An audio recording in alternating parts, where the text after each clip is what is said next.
I do.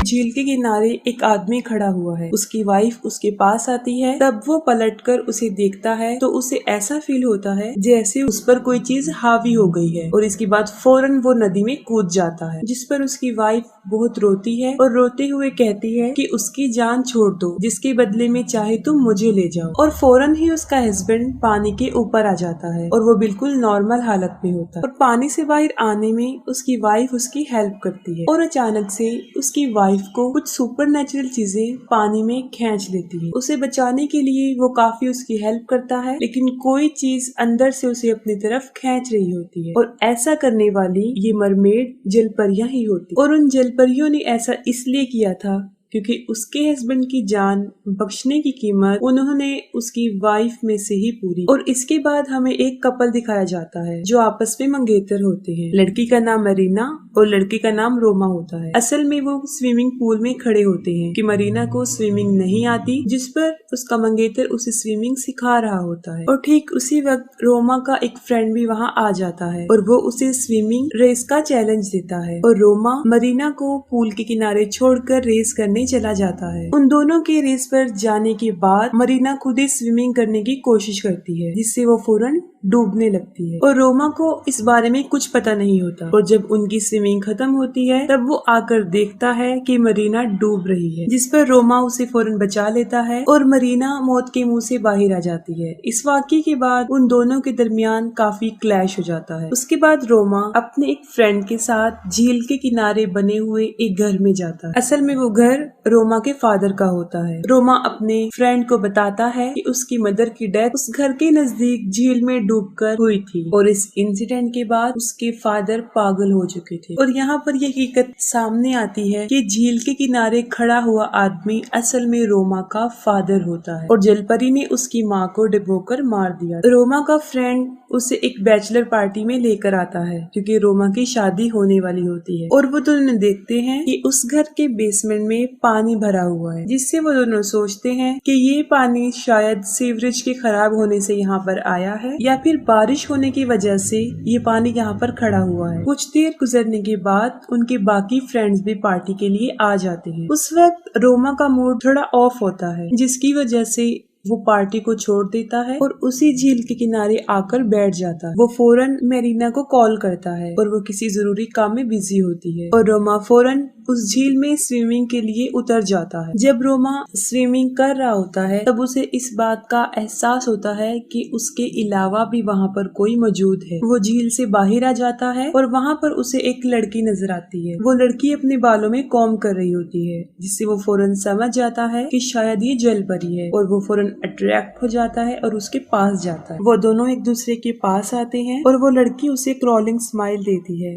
और उससे पूछती है डू यू लव मी। फिर मरीना रोमा को कॉल कर रही होती है, जिस पर वो कोई रिस्पॉन्स नहीं देता और सुबह होते ही रोमा के फ्रेंड्स उसे ढूंढ रहे होते हैं और वो बेहोश होता है लेकिन झील के किनारे, और वो होश में आ जाता है। होश में आते ही वो उस लड़की यानी जलपरी के बारे में पूछता है। उसकी फ्रेंड्स देखते हैं कि जमीन पर उस जलपरी की कॉम्ब पड़ी है और वही कंघी मरीना को रोमा के कपड़ों से भी मिलती है। इस इंसिडेंट के बाद रोमा की तबीयत कुछ अपसेट होती है और वो अपनी परफॉर्मेंस भी नहीं दिखा रहा होता, जिस पर उसका कोच उसे कहता है कि उसे बहुत ज्यादा प्रैक्टिस की जरूरत। फिर ट्रेनिंग के बाद जब रोमा नहा रहा होता है तब उसके साथ कुछ अजीबोगरीब होना शुरू हो जाता है। वो जलपरी उसके पीछे खड़ी होती है और फिर उससे पूछती है कि डू यू लव मी, कि तुम मुझसे प्यार करते हो। वो फौरन पलट कर देखता है और वो जलपरी फौरन वहाँ से गायब हो जाती है और रोमा घर आ जाता है और अब वो फील करता है कि उसकी तबीयत पहले से ज्यादा अपसेट है क्योंकि अब उसे फीवर भी हो जाता है। मरीना फील करती है कि रोमा की ऐसी तबीयत ओवर ट्रेनिंग करने की वजह से हुई है। फिर रोमा को एक लड़की गुदगुदी कर रही होती है और वो सोचता है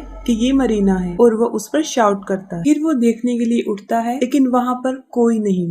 मरीना रोमा को मेडिसिन देकर उसे सुला देती है और उसकी सिस्टर से वीडियो चैट करने लग जाती है। मरीना उसे रोमा की तबीयत बताने के बाद कहती है कि शायद उसे कोई और लड़की मिल गई है। ये कहने के बाद वो फौरन उसे कंघी दिखाती है। उस कॉम को देखकर ओल्गा काफी हैरान हो जाती है। वो अपने फादर और मदर की पिक्चर्स को देखती है और सेम कंघी उसे वहाँ पर भी नजर आती है। अगले दिन रोमा की ट्रेनिंग होती है और वो फौरन पूल में कूद जाता है और अब वो देखता है कि वो उसी झील में है। वो झील से बाहर आ जाता है और उसे वही जलपरी नजर आती है। वो फिर रोमा से वही क्वेश्चन करती है, डू यू लव मी, जिस पर वो इनकार कर देता है। वो उस पर शाउट करती है और रोमा फौरन बेहोश हो जाता है। रोमा स्विमिंग पूल के किनारे बेहोश होता है और सब लोग उसे होश में लाने की कोशिश करते हैं। इस इंसिडेंट के बाद रोमा की तबीयत काफी खराब हो जाती है। वो काफी बीमार हो जाता है और अब उसे हॉस्पिटल में एडमिट होना पड़ता है और रोमा लोगों को सारा वाकया सुना देता है कि उसे एक लड़की मिली थी और उसके बाद अजीबोगरीब होना शुरू हो गया था और वो लड़की हर जगह उसके साथ होती है।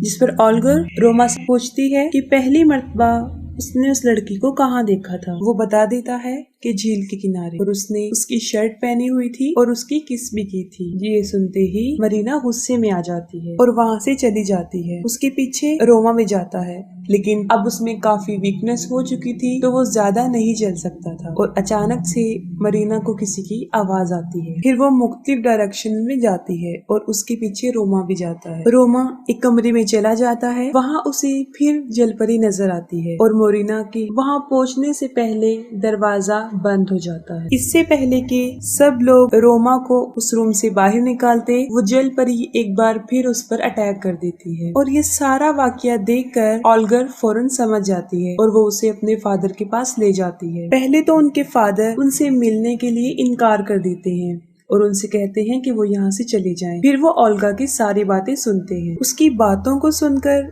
वो इग्नोर तो कर देते हैं, लेकिन जब वो रोमा की हालत देखते हैं तो वो काफी रोने लग जाते हैं और कहते हैं कि तुम अब उस जलपरी की बात मत सुनना, वरना वो तुम्हें भी अपने साथ ले जाएगी। इसके साथ ही वो सारा वाकया उन्हें बताते हैं। वो बताते हैं कि वो जलपरी आज से तकरीबन 20 साल पहले उन्हें एक झील के किनारे मिली थी, जो उन्हें टॉर्चर भी करती थी और हर जगह नजर आती थी। और तुम्हारी मदर ने उससे बचने के लिए काफी हरबे किए, लेकिन कोई भी कामयाब नहीं हो सका और तुम्हारी मदर को अपने साथ ले गई। और कहते हैं कि आज भी वो मुझे याद आती है। यहाँ पर वो अपनी वाइफ का जिक्र नहीं कर रहे होते, बल्कि उस जलपरी का कर रहे होते हैं, जिन्हें वो आज तक नहीं भूले। ये सुनने के बाद सब लोग झील के किनारे उस घर में जाते हैं। रोमा और मरीना घर पर ही रुकते हैं और ओल्गा रोमा के फ्रेंड लिया के साथ उस झील के किनारे जाती है। लिया झील में कूद जाता है और झील के अंदर उसे एक कब्र नजर आती है।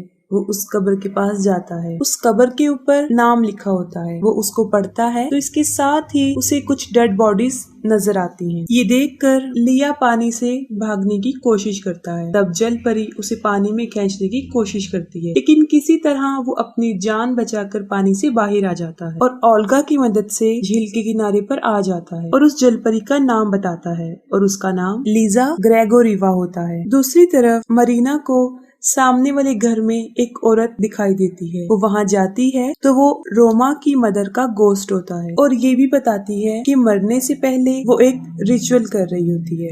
और रोमा की माँ ये भी कहती है कि जो तुम्हारा है उसे तुम ले लो और जो मेरा है यानी मेरे अपने, उन्हें मुझे लुटा दो, जिससे मरीना काफी डर जाती है और वो वापस अपने घर में आ जाती है और वो रोमा के पास आती है। वो देखती है कि कोई इविल पावर रोमा को बेसमेंट की तरफ खींच रही है, जिस पर मरीना रोमा की हेल्प करती है। तो अचानक से बेसमेंट से वो जलपरी बाहर आ जाती है और उसे फिर से खींचना शुरू कर देती है। ये देखकर मरीना उस जलपरी पर अटैक करती है और रोमा को ऊपर खींच लेती है और उस जगह को कील की मदद से बंद कर दिया जाता है। और ओल्गा उन लोगों को बताती है कि पहले जमाने में जब कोई सुसाइड करता था तो उन्हें कब्रिस्तान में नहीं दफनाया जाता था, बल्कि उन्हें झील के किनारे दफन किया जाता। उसका अंदाजा ये होता है कि लीजा ग्रेगोरिवा ने भी शायद सुसाइड किया होगा और उसकी कब्र को भी वहाँ बना दिया और पानी ज्यादा होने की वजह से उसकी कब्र झील में डूब गई। और ये भी कहती है कि उन लोगों को उसकी कौम नहीं लेनी चाहिए थी, क्योंकि जलपरियों की सारी पावर उनके बालों में होती है। और साथ ही मरीना रोमा की मदर और उसके रिचुअल के बारे में बताती है और उसकी चीज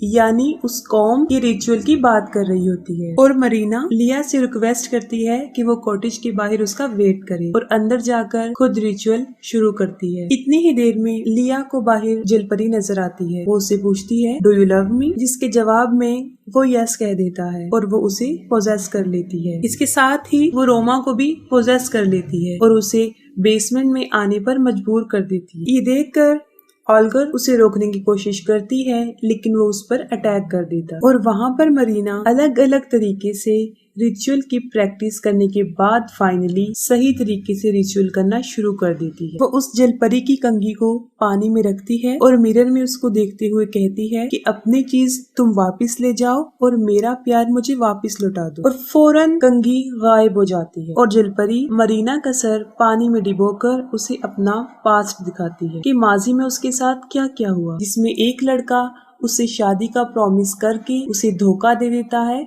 और एक दूसरी लड़की से शादी कर लेता है। ये देखकर वो उन्हें मार देती है और खुद सुसाइड कर लेती है, उस नदी में कूद जाती है। और इसके बाद वो जलपरी बन गई और आज से पहले बहुत सारे मर्दों को उसने अपनी तरफ अट्रैक्ट किया, अपने ट्रैप में फंसाकर उन्हें पानी में डिबोकर मार दिया। बेसमेंट में रोमा भी होश में आ जाता है और वो कॉटेज की तरफ भागता है। वहाँ पर वो देखता है कि लिया भी प्रोसेस हो चुका है और वो कॉटेज के अंदर चला जाता है। वहाँ पर जलपरी काफी तादाद में मरीना बना फिर पूछती है डू यू लव मी, और इस बार रोमा असली मरीना को पहचानने में कामयाब हो जाता है। वो मरीना को आई लव यू बोल देता है और ऐसा करते फौरन ही के अंदर से प्रोसेस का असर खत्म हो जाता है। अगली सुबह ऐसे लगता है कि सब कुछ नॉर्मल हो गया है, लेकिन लिया को जलपरी ने प्रोसेस किया होता है और एक्सेप्ट करते हुए कि हाँ मैं तुमसे प्यार करता हूँ बेसमेंट में जाता है। उसके पीछे रोमा भी चला जाता है। वहाँ पर लिया को जलपरी अपने साथ ले जाती है, जिस पर रोमा उसे काफी बचाने की कोशिश करता है लेकिन नहीं बचा सकता। और यहाँ पर एक बार फिर रोमा पर वो जलपरी अटैक करती है और उसे कहती है कि वो तुमसे सारे अपने छीन ले। ठीक उसी वक्त मरीना और ओल्गा वहाँ पे पहुँच जाते हैं और रोमा की वहाँ से निकलने में मदद करते हैं और वो फौरन उस जगह को छोड़कर वहाँ से चले जाते हैं। कुछ दूर जाने के बाद उनकी गाड़ी अचानक से रुक जाती है। रोमा गाड़ी को चेक करने के लिए बाहर निकलता है। इसी दौरान वहाँ पर बारिश होना शुरू हो जाती है और वहाँ पर फिर उन्हें जलपरी नजर आती है और देखते ही देखते गाड़ी में पानी भरना शुरू हो जाता है। असल में जलपरी ये सब कुछ इसलिए कर रही थी क्योंकि वो रोमा से मरीना को छीनना चाहती थी। रोमा फौरन शीशे को तोड़ता है और मरीना और ओल्गा को बचा लेता है, जिस पर ओल्गा कहती है कि हमने तो उसकी कंघी उसे रिटर्न कर दी है, फिर वो भी हमारा पीछा क्यों नहीं छोड़ रही। और फौरन रोमा को इस बात की समझ लग जाती है कि वो उसका पीछा नहीं छोड़े। रोमा फौरन झील की तरफ जाता है और मरीना भी उसके पीछे भागती है, लेकिन कोई उसके सर पे वार कर देता है और उसे बेहोश करता है। झील के किनारे पहुंचते ही जलपरी उसके पास आती है। वो फिर रोमा से पूछती है डू यू लव मी, जिसके जवाब में रोमा उसे कहता है यस आई डू, बट वो जलपरी उसे कहती है कि नहीं, तुम उस लड़की से प्यार करते हो, और फौरन रोमा पर अटैक कर देती है। दूसरी तरफ हम देखते हैं कि ओल्गा ने मरीना को बेसमेंट में सेक्रीफाइस का जरिया बनाया होता है और वो एक रिचुअल कर रही होती है। इस रिचुअल का मकसद ये होता है कि वो अपने भाई के बदले उसकी होने वाली वाइफ को ले जा सकती है। मरीना रो रो कर ओल्गा से रिक्वेस्ट करती है कि वो ऐसा ना करे, लेकिन वो उसकी एक नहीं सुनती। तभी फौरन वहाँ पर रोमा के फादर आ जाते हैं। वो ओल्गा को मना करते हैं कि वो मरीना के साथ ऐसा ना करे, क्योंकि जलपरी का मकसद यही है। ओल्गा अपने फादर की बात मान लेती है और फौरन वहाँ पर जलपरी पहुँच जाती है। ओल्गा के फादर जलपरी से ये रिक्वेस्ट करते हैं कि वो इन सब की जान छोड़ दे और मुझे अपने साथ ले जाए। ये कहने के बाद वो उसे आई लव यू बोलते हैं और वो फौरन ओल्गा के फादर पर अटैक करती है और उन्हें अपने साथ ले जाती है। ये देखकर ओल्गा अपने फादर को बचाने के लिए उस जलपरी के बाल पकड़ लेती है और इसी दौरान मरीना अपनी रस्सियां खोल लेती है और उस कैंची से वो उस जलपरी के बाल काट देती है। जलपरी शैतान की एक शक्ल में थी और उसकी असल ताकत उसके बालों में होती है। जैसे ही उसके बाल कटते हैं वो बुरी तरह तड़पने लगती है और देखते ही देखते वो ओल्गा पर अटैक कर देती है और उसे भी अपने साथ ले जाती है। मरीना ओल्गा और उसके फादर को नहीं बचा सकती, लेकिन रोमा को बचाने के लिए वो फौरन उस झील के किनारे जाती है। वो देखती है कि रोमा झील के किनारे लेटा हुआ है और वो बुरी तरह तड़प रहा है, जिस पर आकर वो रोमा को बताती है कि जलपरी की सारी ताकत उसकी कंघी में नहीं है बल्कि उसके बालों में है। रोमा ये सुनकर बेहोश हो जाता है और इसके बाद मरीना पानी में कूद जाती है। वो जलपरी मरीना पर अटैक करती है, लेकिन मरीना उसका काफी मुकाबला कर लेती है और वो जलपरी के बाल काट देती है। जैसे उसके बाल कटते हैं, रोमा फौरन होश में आ जाता है। मरीना फौरन रोमा के पास आती है और वो दोनों गले मिलते हैं और वो रोमा से पूछती है, डू यू लव मी? ये सुनते ही रोमा को काफी शक हो जाता है और वो उसके बाल काटने लगता है और वो वाकई ही जलपरी होती है और इस बार वो उसे मरीना की शक्ल में नजर आई थी और जैसे ही उसके बाल कट रहे होते हैं, वो कमजोर से कमजोर होती जा रही। फिर रोमा फौरन तालाब में कूद जाता है और वो देखता है कि पानी के अंदर मरीना बेहोश है। वो उसे पानी से बाहर लेकर आता है और थोड़ी ही देर बाद मरीना भी होश में आ जाती है। यहाँ पर दिखाया जाता है कि उन दोनों के म्यूचुअल लव की वजह से उन्होंने इस ट्रायल को जीत लिया है और जलपरी की ताकत भी उनके सामने हार मान गई और यहीं पर मूवी भी एंड हो जाती है।